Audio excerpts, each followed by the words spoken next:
Hello everybody, this is video 1 for Management Project. I'll be discussing chapter 4 and 5, which is about being ethically responsible and making ethical decisions.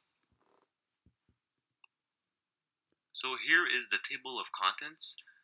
First I'll discuss my interests and why I chose chapter 4s and 5. I'll also discuss the similarities between chapter and reality, the differences between the chapters and reality, as well as I'll discuss a few of the group decision techniques mentioned in the chapters, and I'll conclude and as well as mention my references.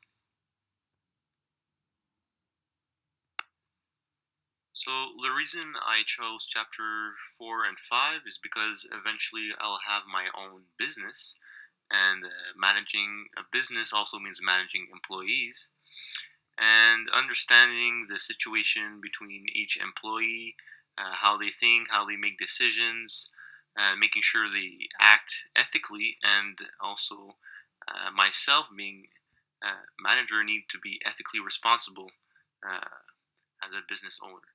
So chapter 4s and 5 discuss exactly that. That's why it's very important, and why chapter 4s and 5 are the ones I'll be speaking about today.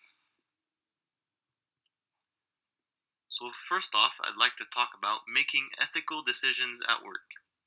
Chapter 4 and 5 are very closely linked to reality. On a daily basis, employees and employers need to make decisions. Making ethical decisions is not always easy.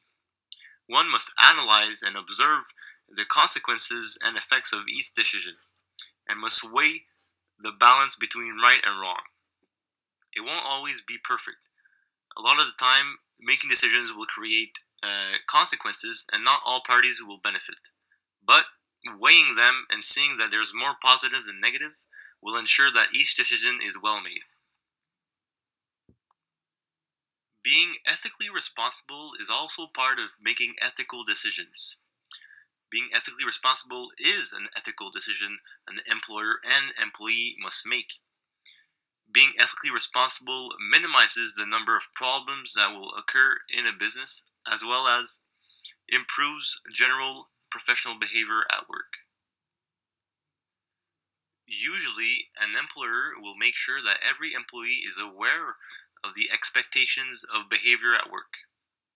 This way it will prevent future occurrence of issues related to ethical responsibility and ethical decision making. Group work can also be a very great way to make sure that ethical decisions are made. I will later discuss the different group techniques discussed in the chapters. I will now discuss the differences between theory and reality. Firstly, technological advancements are a huge part of today's world. Technology is ever growing, and businesses more and more use technology in the organization. Technology is very great, but also can create a lot of issues. It does improve tasks and also systems, but it makes it easier for certain employees and employers to share certain information or to communicate more easily, and sometimes it can be abused and used in the wrong way. When situations like those appear, it's more complicated to find a solution. Thus, technological advancements are a big plus in business, but also can cause a lot of different small issues and problems internally. So, between theory and reality, technological advancements is one of the things the chapters did not mention, but I find that is very important as well.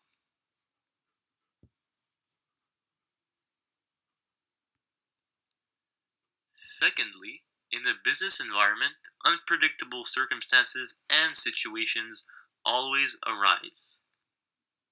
Most situations are unique in their own way because they involve different parties and different environments. Though the chapters offer different solutions to ethical situations, most of them are very general and are not specific. Though the theory is very useful, It does not express clearly the unpredictable circumstances that can be involved. I will now discuss the different techniques of group decision making. The first technique is called nominal group technique. All members of the groups write as many ideas as possible, and then they share their ideas one by one. When all ideas are shared, members will vote and rank the different ideas to finally choose the best one. The second technique is called the Delphi technique. This technique involves judgment of experts and their knowledge in order to make a group decision. Usually, the experts answer a questionnaire, and all solutions are then shared with all members, and experts will argue and give feedback on each answer to decide which one is the best. Finally, there's electronic brainstorming, which is a way of brainstorming that allows all members to write electronically as many ideas as they want. This provides all members a simple process to share ideas with anyone around the world. All techniques have their advantages and disadvantages, but one must decide which one is the best for the environment and the parties involved. To conclude, chapters 4 and 5 were very useful as they clearly underlined the importance of ethical behavior on the job as well as ethical decision making. The chapter gave good examples and solutions for behavior deviance and group conflicts.